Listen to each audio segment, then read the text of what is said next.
Maine Mendoza iyak ng iyak. Labis na nalulungkot ang actress-host na si Maine Mendoza dahil sa maling desisyon niya sa kanyang buhay. Naging padalos-dalos si Maine Mendoza sa kanyang desisyon kaya naman ngayon ay labis-labis na ang kanyang pagsisisi. Ikinasal na si Maine Mendoza sa actor-politician na si Arjo Atayde noong July 28, 2023, sa Baguio City.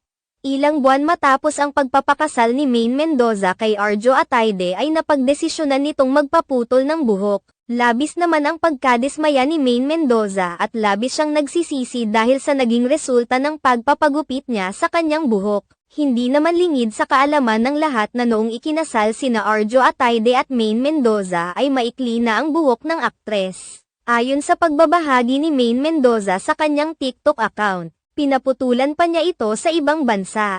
Kalakip ng post ni Maine ay ang kanyang hair transformation kung saan makaikit ang kanyang excitement sa pagpunta sa salon. Pagbabahagi ni Maine Mendoza na nais niyang ma-experience ang pagpapagupit sa isang sikat na hair salon sa ibang bansa.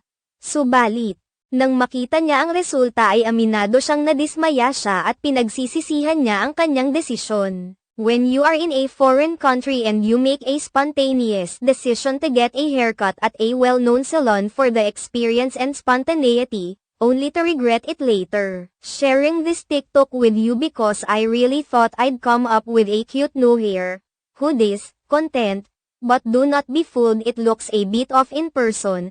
Pagbabahagi ni Maine Mendoza. Sa comment section ng kanyang post ay marami naman sa mga netizens ang patuloy na sumusuporta kay Maine Mendoza at sinabing bumagay naman sa kanyang ang maigsing buhok. Samantala, sa kanyang Instagram account ay muling ibinahagi ni Maine Mendoza ang kanyang selfie ng kanyang short hair kalakip ang caption na, "Hindi siya cute guys."